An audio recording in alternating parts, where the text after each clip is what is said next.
Malgré tous les événements négatifs que nous avons connus dernièrement, une chose est sûre et certaine, les fans de Zack Snyder auront eu quelques lots de consolation et on aura rarement autant dû parler de lui que lors de ces dernières années. Bah oui, sauf si vous vivez dans un igloo, vous aurez forcément au moins entendu parler de la fameuse Snyder Cut de la Ligue des Justiciers, attendue comme le Saint Graal par ses fans et ceux du DC Universe, et ce peu importe votre propre avis sur la question, et qui est sortie sur HBO Max en mars. Et comme si cela ne suffisait pas, nous avons eu droit à la sortie d'un autre de ces projets dont on entendait parler depuis de nombreuses années, cette fois-ci sur Netflix avec Army of the Dead. 17 ans après son remake du cultissime Dawn of the Dead du dieu George Romero, qui était ironiquement traduit chez nous en L'Armée des Morts, Snyder revient donc au film de zombies, mais avec des intentions tout de même nettement différentes, comme nous le verrons ensemble. Et forcément, une telle sortie fait parler, et un simple coup d'œil sur internet vous fera comprendre que les avis sont assez mitigés concernant la qualité de cette œuvre. Et comme souvent, je viens ajouter mon petit grain de sel à tout ce bordel, car il y a quand même 2-3 trucs intéressants à dire sur ce drôle d'objet cinématographique. Bref, bonsoir amis de l'horreur et bienvenue dans cette nouvelle critique glauque.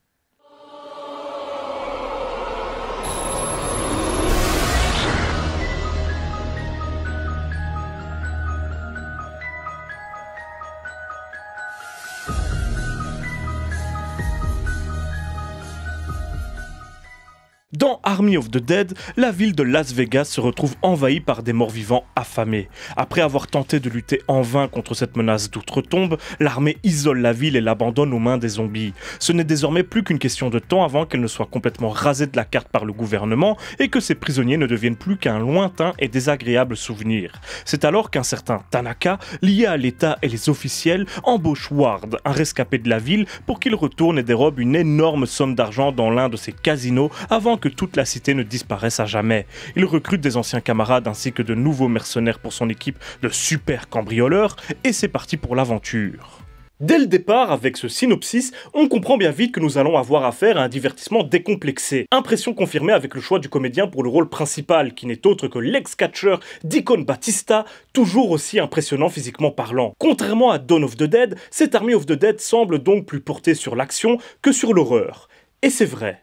Comme souvent avec Snyder, Army of the Dead est un mélange de tout un tas de genres et un pot pourri de plein de références bien à lui, mais clairement, c'est avant tout un film d'action. Un groupe de mercenaires tous assez peu approfondis mais au style bien différent les uns des autres et armés jusqu'aux dents, plonge la tête la première dans la gueule du loup. Déjà, juste avec ça, on se doute bien que ça va péter dans tous les sens. Mais en plus, nous ne sommes pas en présence de zombies ordinaires non plus. Bon, il y en a des morts-vivants comme on en a déjà vu plein, mais la menace la plus importante dans le film, c'est évidemment le roi et son armée qui donnent son titre au film, les fameux Alpha, comme ils sont surnommés. Ce sont des morts-vivants plus forts, vifs comme l'éclair, dotés d'une sorte de conscience, qui vivent en société, ont des rites et respectent des codes, ont établi une véritable hiérarchie, ressentent de l'empathie pour leurs congénères et de la haine pour ceux qui s'en prennent à eux. Ce sont vraisemblablement les gens infectés par Zeus, l'Alpha, le roi, le premier d'entre eux, des zombies d'élite qui offrent plus de résistance que les autres et qui ne fonctionnent pas comme des morts-vivants ordinaires. Ça a du bon et du moins bon. Au niveau de la tension, c'est bien sûr une bonne chose. Nous avons une menace plus puissante et plus difficile à contenir même pour des guerriers bien entraînés et suréquipés. Au niveau du lore, de la mythologie de cet univers, c'est également intéressant et cela donne de la personnalité à l'antagoniste principal. Mais au niveau de l'angoisse, de la peur, qui est à différencier de la tension bien sûr, c'est un échec total. La masse informe que composent les hordes de zombies habituels est bien plus efficace que des morts-vivants humanisés, capables de réflexion et de sentiments comme ceux auxquels nous avons affaire ici. En plus d'être beaucoup plus parlant niveau signification. En fait, les alphas de Army of the Dead, et plus particulièrement Zeus, sont des sortes de super vilains de comics, des méchants dotés de pouvoirs surnaturels qui ont leur propre ambition, leur volonté, leur raison de s'en prendre à nos héros. C'est bien pour pimenter les enjeux, en quelque sorte, provoquer de super affrontements entre héros et antagonistes, mais en termes de peur, on est proche du zéro absolu. Le zombie et son aura, ils sont juste complètement désamorcés, et ça a tout de même un côté dommageable pour le film. Je veux dire, Zeus est tellement un super méchant qu'il est un clin d'œil à la fois au Batman et au Superman du Batman vs Superman de Snyder. Il porte un masque qui fait référence à celui de Batman dans le film et sa cape fait penser à celle de Superman. C'est bien sûr volontaire, car plus encore que dans ses autres films, Snyder n'arrête pas de faire des clins d'œil à son propre travail dans Army of the Dead. Vous pourrez donc y trouver pas mal d'easter eggs à ses univers, ce qui peut être drôle pour ses fans et assez insupportable pour les autres. Car non, cela ne s'arrête jamais. Par exemple, quand nos héros ouvrent le coffre-fort lors d'une scène durant laquelle c'est en fait Tanaka qui leur explique le plan en détail, au-delà des liasses de billets, nous pouvons brièvement apercevoir la Snyder Cut de la Ligue des Justiciers qui, à l'époque du tournage de Army of the Dead, ne devait en fait jamais voir le jour pour Snyder. Ce coffre-fort que l'on aperçoit dans une scène qui ne représente pas la réalité serait en quelque sorte son imaginaire, son esprit à lui, dans lequel il pensait que sa version de la Ligue des Justiciers devait rester enfermée pour toujours. À un moment, alors que nos protagonistes se baladent dans Las Vegas, ils passent devant un immense panneau publicitaire qui annonce le spectacle de magicien d'un certain Larry Fong, qui est en réalité un directeur photo qui a bossé sur plusieurs films de Snyder. Pire encore, apparemment, lors d'une scène du film, on pourrait vaguement voir Snyder lui-même, caméra à la main. Il s'en serait aperçu lors du montage et aurait décidé de laisser la scène pour en faire une sorte d'easter egg. Pratique, transformer une erreur monumentale en easter egg pour faire plaisir aux fans, et ouais, il y en a là-dedans. Nous retrouvons quelques références à Dawn of the Dead également, assez peu subtiles, si vous avez vu les deux films. Nous avons par exemple la même introduction contrastée, avec une musique plutôt joyeuse ou enjouée par-dessus des images particulièrement violentes et sinistres, des débuts de l'invasion des morts-vivants. D'ailleurs, le chanteur de Viva Las Vegas que l'on peut entendre dans Army of the Dead chante également une chanson dans Dawn of the Dead. Nous avons également une blague similaire dans les deux films, celle de l'ascenseur. Nos personnages dans La Mouise jusqu'au cou se retrouvent dans un ascenseur dans lequel une chanson aux paroles ironiques, étant donné leur situation, vient un petit peu alléger l'atmosphère tendue. Mais plus que tout, nous avons cette idée très snyderienne du fameux bébé zombie que nous retrouvons dans les deux longs métrages et qui, à l'époque de Dawn of the Dead, avait fait parler d'elle car George Romero lui-même avait dit ne pas avoir adhérer à cette drôle d'idée.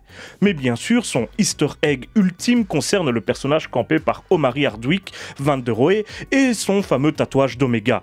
Quand on sait que le premier zombie, Zeus, est surnommé l'Alpha et que Van der Rohe serait le dernier à se faire infecter dans le film et donc le nouveau premier zombie à répandre l'infection au-delà de Las Vegas, il y a de quoi sourire. Surtout que tout cela fait également référence au personnage de DC que Snyder voulait ériger en grand final boss, Darkseid, et son pouvoir, l'Omega Sanction, qui enferme sa victime dans une sorte de succession de fausses vies pour l'éternité, ce qu'on connaît également sous le nom de Life Trap, littéralement piège de la vie. Il y a donc une autre scène qui prend tout son sens, celle durant laquelle Van der Rohe, toujours lui, et deux compagnons tombent sur les squelettes d'une équipe qui les aurait précédés et qui portent des vêtements curieusement similaires aux leurs, pour ne pas dire identiques. Van der Rohe, sous le ton de l'humour, imagine alors qu'ils sont en fait prisonniers du temps et que leur équipe est condamnée à revivre sans cesse les mêmes événements, à essayer de s'emparer du contenu du coffre-fort sans jamais y parvenir et que plusieurs timelines différentes se croiseraient en fait. Un pur délire de comics américains. Cette théorie est envisageable car Snyder a lui-même admis que c'était possible sans pour autant la confirmer à 100%. On aurait pu également imaginer que nos personnages étaient en fait enfermés dans un jeu vidéo, ce qui aurait justifié cet univers, la combativité des zombies et aussi ce mélange de timeline et cette obligation des personnages à revivre la mission sans jamais s'arrêter, mais cela a été nié par Snyder. Certaines mauvaises langues pourraient dire que cela aurait également justifié certains effets spéciaux dignes de la PlayStation 3, mais je ne suis pas de cela. Enfin, pas complètement, disons. Toujours est-il que ces théories n'ont pas réellement d'incidence sur la façon dont j'ai vécu le film, vu qu'aucune vraie réponse n'est donnée. Et ce n'est pas le seul détail de ce genre, d'ailleurs. Beaucoup de spectateurs l'ont remarqué, mais certains zombies sont en réalité des robots. On en voit un très nettement alors qu'il se fait shooter en pleine tête, et pour les plus observateurs, on peut en apercevoir d'autres ici et là. Au départ, il y avait quelques sceptiques, mais Snyder a bien confirmé la présence de robots parmi les zombies, sans pour autant expliquer cette présence étrange. Du coup, plein de théories farfelues circulent sur le net, les plus persistantes étant celles favorisant un complot gouvernemental, puisqu'on sait que l'existence des zombies elle-même est due aux expérimentations de l'État, et que Tanaka aussi manipule nos héros pour les intérêts de ceux qu'ils représentent. Autre théorie, celle de l'implication d'aliens, comme le sous-entendraient certaines lumières inexplicables à certains moments, ou comme le suggérait le dialogue entre les deux militaires du tout début de film. Que ce soit l'un ou l'autre, ou même une toute autre explication, peu importe, à nouveau. Nous n'avons pas besoin de cette réponse pour apprécier ou pas le film, et c'est juste un détail amusant, un easter egg parmi des dizaines d'autres. Nous aurons probablement les réponses à toutes nos questions dans les films qui suivront, ou dans la série animée qui en découlera, car oui, Army of the Dead va devenir un immense univers étendu sur Netflix, encore un. Et là, normalement, vous devez avoir perçu une certaine lassitude, une espèce d'agacement chez moi. Car non, je ne fais pas partie de ceux qui ont particulièrement apprécié cet Army of the Dead, malgré mon engouement lors de l'annonce de sa sortie. Non pas que tout soit acheté, mais je vais m'expliquer. De toute évidence, Army of the Dead a été pensé comme un énorme blockbuster, et ce depuis la sortie même de Dawn of the Dead, car Snyder a cette idée en tête depuis un bon bout de temps, et a eu beaucoup de mal à en trouver les financements, à tel point que ça aura duré près de 15 ans avant qu'on puisse enfin voir ce film. Malheureusement, il est assez clair que Snyder n'a pas eu les moyens à la hauteur de ses ambitions, malgré les 70 millions de budget, et cela se ressent à pas mal de niveaux, et en premier lieu dans les effets spéciaux en images de synthèse. Certaines éclaboussures de sang, certains effets gore sont franchement dégueulasses, et m'ont réellement fait penser à des jeux de PlayStation 3, comme je le disais plus tôt, ce qui fait grimacer dans une production de ce genre. Je pense également à Valentine, cette tigresse zombie qui fait presque dessin animé, à laquelle on ne croit absolument pas et qui n'est pas à rendre la menace effrayante pour le spectateur, ni même à lui faire croire à l'univers du film. Enfin, certaines explosions aussi laissent à désirer et font perdre en crédibilité au long métrage. On sent bien que Snyder avait envie de s'amuser, mais là, il laisse une grande partie des spectateurs sur le carreau. Je suis également partagé à propos du casting, composé de certains acteurs que j'apprécie beaucoup, comme Hiroyuki Sanada ou Théo Rossi, mais également de versions un petit peu cheap de comédiens plus connus et plus bankable, mais au profil similaire. Le meilleur exemple étant Batista, sorte de The Rock au rabais, même si j'admets sans peine qu'il a ses propres particularités. Je n'ai pas été convaincu par ce héros, ce premier rôle, ni par sa prestation. Mais ce qui m'a le plus choqué avec Army of the Dead, c'est cette propension qu'a Snyder à presque s'auto-parodier avec ce film. Outre les clins d'œil à outrance à sa propre filmographie qui frise le ridicule tant il semble se féliciter lui-même à chaque fois, on a tous les ingrédients propres à Snyder, mais utilisés de façon presque caricaturale, poussés à leur paroxysme. Exemple, les ralentis. Vous le savez, je le sais, Snyder aime les ralentis. 300 ou Sucker Punch en étaient plein, et ça ne plaisait déjà pas forcément à tout le monde. Mais là où je trouvais les montages et la mise en scène des deux films précités propices à exploiter ces ralentis de façon plutôt cool, dans Army of the Dead, c'est du ralenti pour du ralenti, et ça fait juste cliché au possible, pour ne pas dire complètement ridicule par moment. Alors certes, ils sont parfois en rythme avec la musique, bravo, mais si c'est pour regarder un clip vidéo de 2h30, bon bah je retourne voir Sucker Punch. Je deviens mauvaise langue, pardonnez-moi.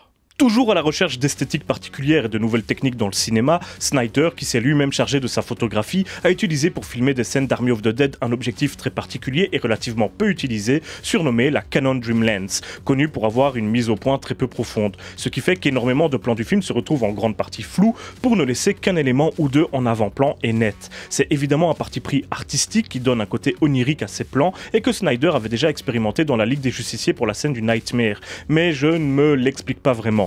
Surtout que d'un plan à un autre, ce ne sont pas les mêmes éléments qui sont mis en avant ou floutés par cette technique, et que Snyder ne se prive pas de l'utiliser, ce qui nous donne un résultat assez étrange. Alors oui, Snyder avait déjà été critiqué par certains pour son choix de format pour la Ligue des Justiciers, et ici, ça ne rate pas non plus. Ce sont des choix esthétiques avant tout, et je dois avouer que je n'ai pas été très sensible à ce parti pris pour Army of the Dead, et je ne comprends pas bien ce que cette idée a apporté au résultat final. Quoique... Attendez, on va y revenir plus tard. Donc bon, des effets spéciaux à foison, quitte à ne pas toujours bien les réussir, un casting en demi-teinte, trop d'easter eggs et des clins d'œil en tout genre, des zombies pas très effrayants, des ralentis clichés et des partis pris esthétiques originaux mais néanmoins maladroits. J'ajouterai à cela une intro un petit peu rushée pour pouvoir entrer le plus vite possible dans le vif du sujet avec la traditionnelle, certains diraient cliché, séance de recrutement de nos anti-héros, durant laquelle aucun ne pose de questions, tous acceptent sans hésiter une mission qui semble tomber du ciel. Ces scènes n'aident pas vraiment au développement des personnages qui sont tous assez caricaturaux, chacun dans leur style. À croire que tout est raté, si j'ose dire. Et pourtant, non. Il y a plein de bonnes idées dans Army of the Dead, à commencer par ce Las Vegas en ruine, des décors juste incroyables pour un film de ce genre. On passe de la cité en ruine à un casino ou un grand hôtel de luxe abandonné, autant de décors aussi dingues que propices à des scènes juste folles, et c'est vrai qu'on a quelques scènes d'action qui en jettent, je ne peux pas le nier. Une nouvelle fois, les images de synthèse viennent relativiser leur impact à mes yeux, mais il faut quand même donner ses bons points à Snyder et à son film. Mais laissez-moi relativiser encore un petit peu plus, s'il vous plaît.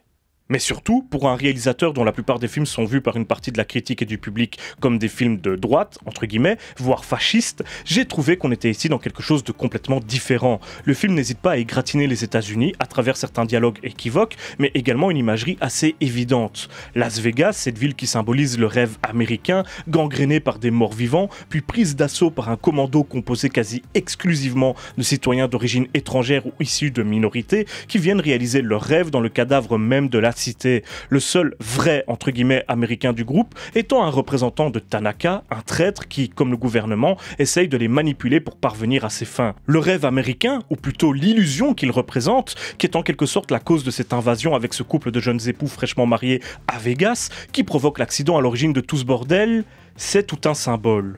Ainsi, cette ville de rêve transformée en cauchemar reste la clé pour les rêves de nos personnages, le seul moyen pour eux de choper une grosse somme d'argent en une fois. Mais également celle des rêves de Zack Snyder lui-même. Cette ville renferme sa version de la Ligue des Justiciers, ce projet qui était le sien et qu'il croyait perdu à tout jamais. Cette ville dans laquelle il se cache lui-même, car rappelez-vous, on peut l'y voir avec sa caméra. Cette ville dans laquelle on voit des zombies, des robots, des fusillades, des explosions, des scènes d'action, des références à ses anciens collaborateurs et à ses anciens films, comme cette scène du bébé zombie dont il était si fier dans Dawn of the Dead, mais qui avait été si vivement critiqué à l'époque.